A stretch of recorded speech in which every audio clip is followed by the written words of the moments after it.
Je sais toujours pas comment commencer la vidéo. J'aime pas dire bonjour, je sais pas, ça sonne bizarre. Bref, bonjour. Aujourd'hui, encore une fois, je voulais parler des différences entre la Russie et la France, mais cette fois-ci en essayant de comparer de façon la plus objective possible les points positifs et les points négatifs, surtout par rapport à la mentalité et à ce que j'ai pu observer de la façon de se comporter des gens. Donc encore une fois, ça fait moins d'1 an que j'habite en Russie, je ne sais pas tout sur la Russie, j'ai pas observé tout le monde, j'habite à Moscou, c'est un endroit assez spécifique, donc évidemment tout le monde ne va pas penser la même chose que moi. Si jamais vous avez vécu en Russie ou si vous habitez maintenant en Russie, en tout cas ça m'intéresse d'avoir votre avis, de savoir si vous pensez la même chose que moi ou si je suis toute seule à penser que les Russes sont parfois étranges. Déjà pour un petit peu de contexte, j'ai habité plusieurs fois à l'étranger, pas seulement en Russie, un petit peu à Québec pendant 7 mois, en Suède pendant 6 mois, en Pologne, quelques mois aussi, puis en Allemagne, 6 mois. Donc les comparaisons que je fais, c'est pas seulement avec la France, c'est aussi avec d'autres pays européens, ou de l'Ouest en général. Bon, je sais que c'est pas très bien vu de faire des généralités, sur les gens surtout, mais je trouve que même si évidemment tout le monde est différent, et on peut rencontrer de tout et n'importe quoi dans chaque pays, il y a quand même des traits en commun d'une personne à l'autre dans un même pays, et je trouve ça intéressant de les comparer et d'en discuter.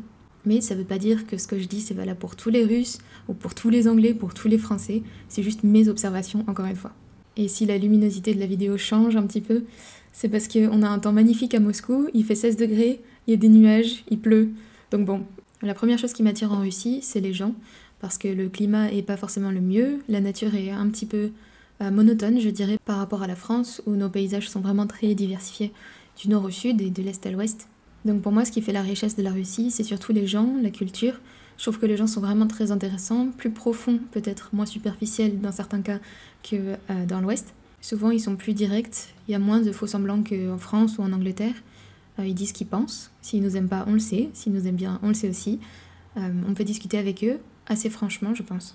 Quand j'étais étudiante, j'ai passé 2 étés à travailler en Angleterre, une fois près de Oxford et une fois dans le nord de l'Angleterre, juste sous la frontière avec l'Écosse.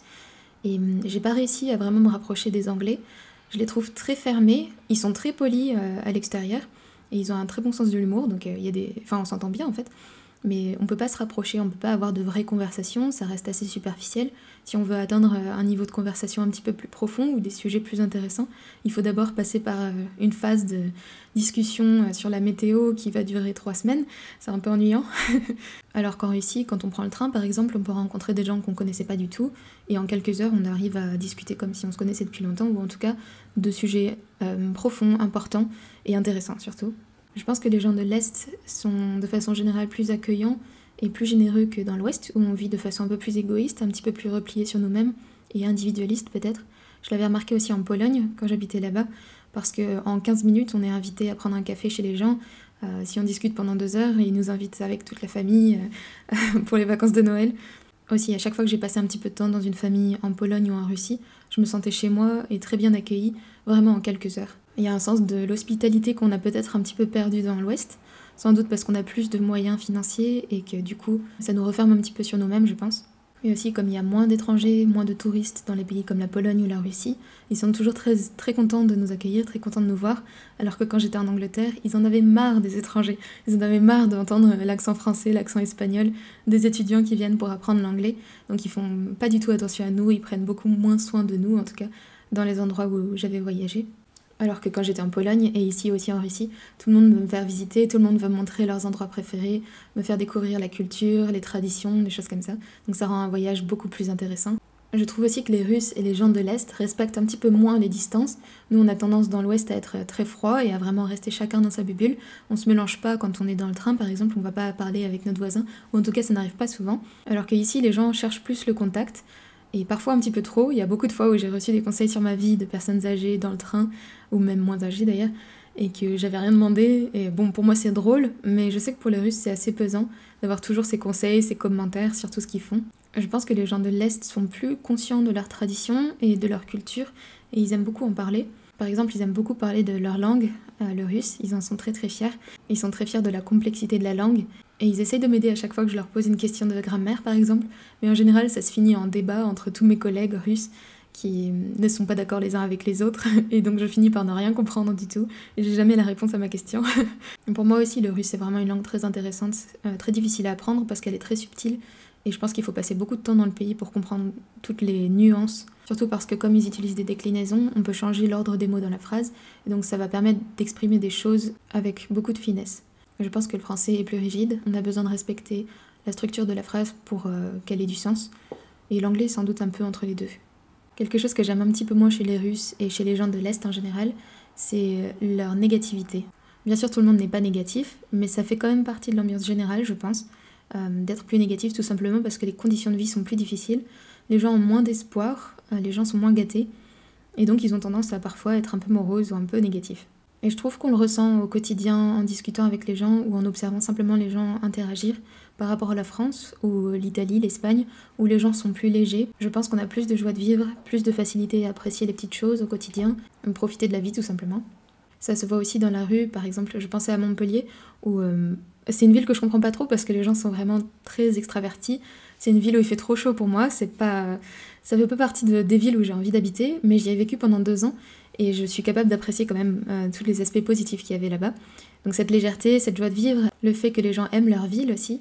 Il y a des fleurs partout, les gens en mettent à leur balcon, il y a des terrasses, les gens prennent du temps pour discuter dans la rue.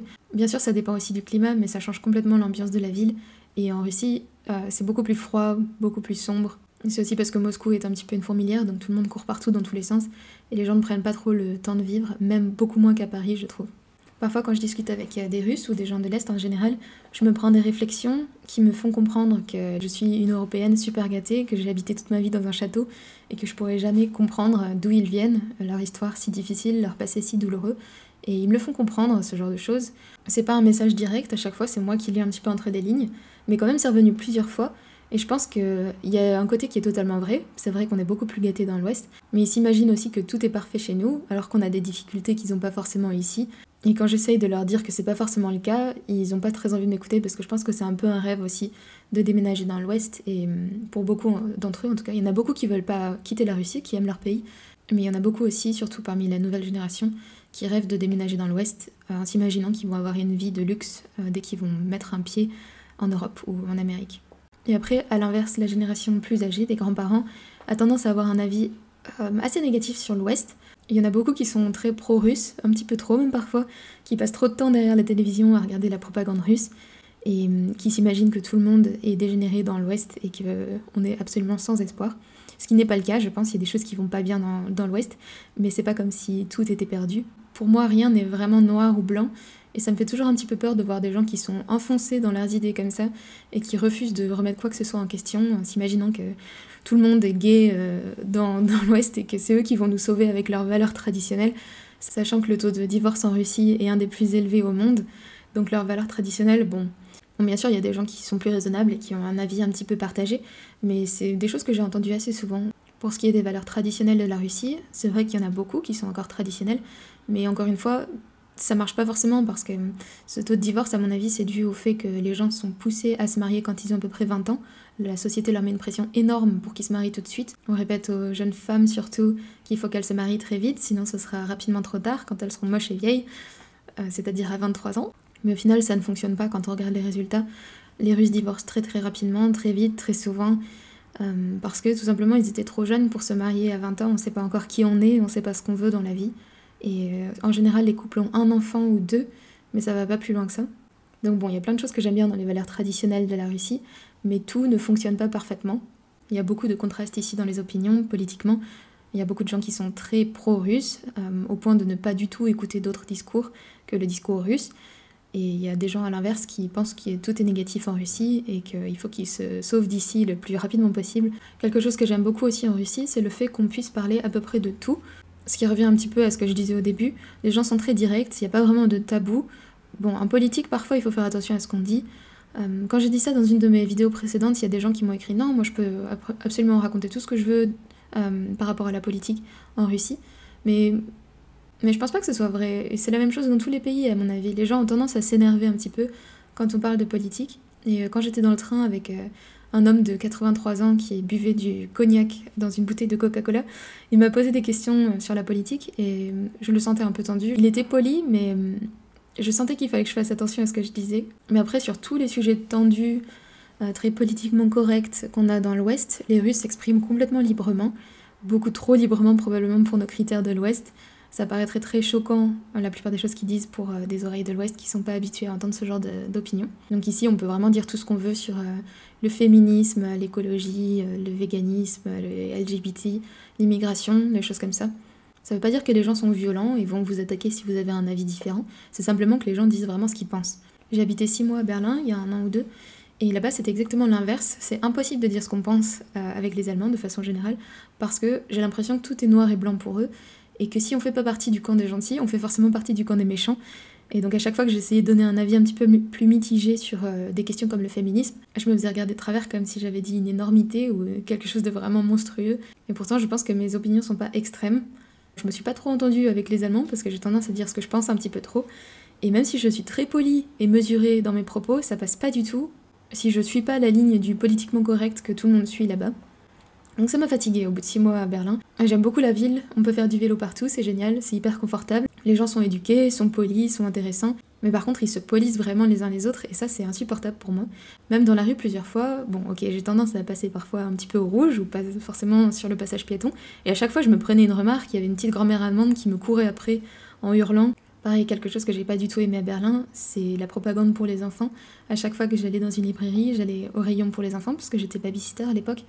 Et quand je regardais les livres sur la devanture de tous les rayons pour les enfants, c'était que des choses très politiques. Donc je pense que ça part vraiment d'une bonne intention des Allemands de promouvoir les droits de la femme, l'égalité, l'acceptance de l'autre, mais ils poussent le zèle un petit peu trop loin. Et à chaque fois, j'ai l'impression que c'est la même chose avec les Allemands, c'est qu'ils sont tellement disciplinés et tellement efficaces qu'il faut qu'ils poussent les choses vraiment d'un extrême à l'autre.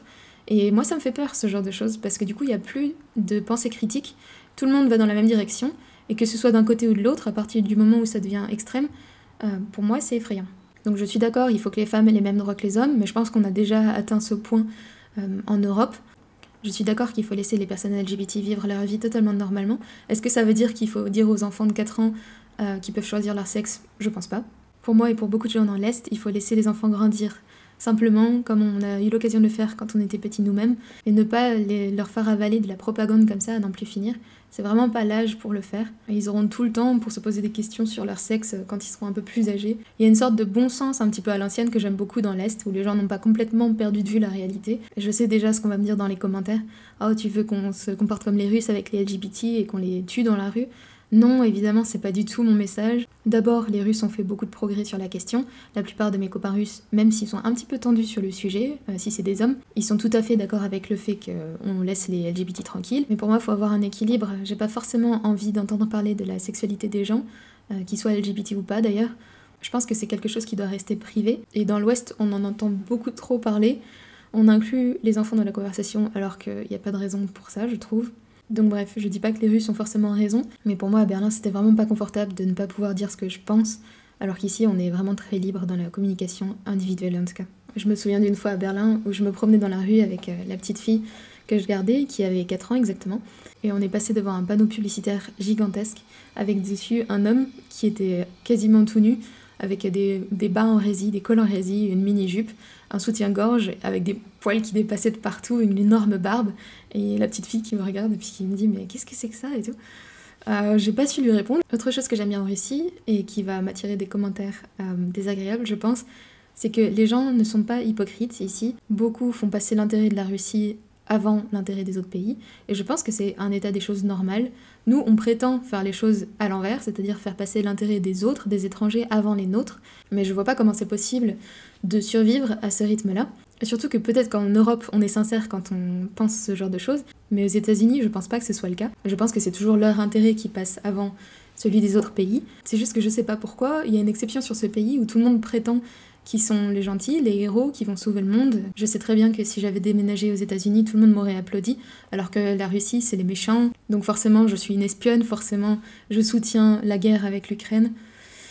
Au moins, avec les Russes, quand ils veulent quelque chose, on le sait, c'est pas caché sous le tapis, c'est pas hypocrite comme avec les États-Unis qui prétendent tout faire au nom de la paix dans le monde, et qui au final sont responsables d'énormément de conflits, probablement même beaucoup plus que les Russes. Donc j'avoue, quand je suis rentrée en France il y a quelques semaines, ça m'agace parfois d'avoir des commentaires un petit peu passifs-agressifs en me disant que je suis passée du côté des forces du mal ou un truc comme ça, alors que bon, je suis pas sûre que ce soit le cas. Encore une fois, moi je suis pas allée en Russie pour la politique, je soutiens pas du tout cette guerre, je pense que c'est complètement absurde parce que les Russes et les Ukrainiens sont très très proches sur le plan culturel, et quasiment tous mes amis ukrainiens ont de la famille en Russie et inversement. Donc je pense que c'est vraiment un conflit stupide, absurde et horrible, mais je suis pas non plus du tout d'accord avec la façon dont c'est médiatisé dans l'Ouest. Je pense que les gens en ont quelque chose à faire parce que les Ukrainiens vivent plus près de nous et qu'ils ont la même couleur de peau que nous. Mais pour moi, c'est vraiment étrange qu'on ait oublié du jour au lendemain tous les autres conflits qu'il y a dans le monde, toutes les autres injustices qui peuvent se passer en Afrique ou n'importe où, et qu'on célèbre maintenant les Ukrainiens comme des héros. Enfin bref, l'attitude qu'on a dans l'Ouest me semble un petit peu hypocrite, parce qu'on dit qu'on en a vraiment quelque chose à faire des Ukrainiens, on oublie tous les autres pays du monde, et au final, est-ce qu'on en a vraiment au fond quelque chose à faire des Ukrainiens ? Je suis pas sûre. À mon avis, encore une fois, c'est juste pour se faire bien voir, les gens ne savent absolument rien sur l'Ukraine, ils vont pas forcément s'impliquer directement dans le conflit, mais ils vont mettre le drapeau ukrainien à leur fenêtre ou sur la mairie ou des choses comme ça, simplement parce qu'ils gagnent des points de vertu s'ils le font. Et j'ai remarqué ça sur d'autres sujets, comme par exemple l'écologie. Encore une fois, quand j'étais à Berlin, je me suis fait disputer une fois parce que j'utilisais, je sais plus si c'était un sac en plastique ou une fourchette en plastique, et que non, il faut utiliser du carton ou des choses comme ça. Donc les gens sont vraiment très sévères avec ça, ils se polissent les uns les autres.